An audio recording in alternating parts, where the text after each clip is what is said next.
Super star Rajinikanth அவர்கள் பல வருடங்களாகவே தான் அரசியலில் களமிறங்க போவதாக சொல்லியிருந்தார். ஆனால் கடைசி நேரத்துல அவருடைய உடல்நிலையை காரணமாக சொல்லி அதுல இருந்து விலகிட்டாரு. இந்த நிலையில இதற்கு பலதரப்பட்ட கருத்துக்கள் முன்வைக்கப்பட்டது. அதன் பிறகு பாத்தீங்கன்னா சூப்பர் ஸ்டார் அவர்களுடைய ஹெல்த்துமே ஒரு நல்ல கண்டிஷனுக்கு வந்தது. தற்போது ஒரே நேரத்துல 4-5 படங்கள்ல கமிட் ஆகிற மாதிரி அவருடைய ஹெல்த் ஆரோக்கியமாகவுமே இருக்கு. இந்த நிலையில தற்போது பிரபல தாவேகா கட்சி சூப்பர் ஸ்டார் ரஜினிகாந்த் அவர்களை பற்றி பேசியிருப்பது சோஷியல் மீடியாக்கள்ல மிகப்பெரிய அதிர்வலையை ஏற்படுத்தியிருக்கு. அதாவது தாவேகாவுடைய ஆதவ் அர்ஜுனா அவர்கள் சூப்பர் ஸ்டாரை திமுக மிரட்டினாங்க, அதனாலதான் சூப்பர் ஸ்டார் அவர்கள் பின்வாங்கிட்டார் அப்படின்ற மாதிரி பேசியிருக்காரு.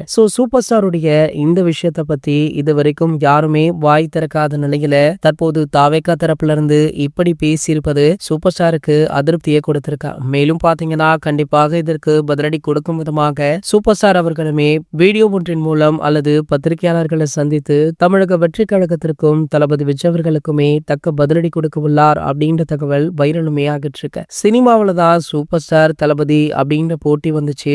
தற்போது பொலிட்டிக்கல்லுமே வரவுள்ளது அப்படின்றதுமே குறிப்பிடத்தக்கது. சூப்பர் ஸ்டார் அவர்கள் திமுக அப்படின்னு கிடையாது, பாஜக அதிமுக அப்படின்னு அனைத்து கட்சிகளுடைய விழாக்களிலுமே கலந்து கொள்றாரு. இந்த கட்சிக்கு தான் சப்போர்ட், அந்த கட்சிக்கு தான் சப்போர்ட் அப்படின்னு எந்த ஒரு பாகுபாடுமே கிடையாது. கடந்த 4-5 ஆண்டுகளாகவே இதனையே தான் அவர் ஃபாலோ பண்றாரு. அப்படி இருந்தும் சூப்பர் ஸ்டார் அவர்களை திமுக மிரட்டினாங்க, சூப்பர் ஸ்டார் திமுகவிற்கு சப்போர்ட் பண்றார் அப்படின்னு ஆதவ் அர்ஜுனா அவர்கள் பேசியிருப்பது பலராலுமே கண்டிக்கப்பட்டுமே வருது. இது போன்ற செய்திகளை பத்தி நீங்க உடனே தெரிஞ்சுக்க நம்மளுடைய சேனலை மறக்காம சப்ஸ்கிரைப் பண்ணிக்கோங்க.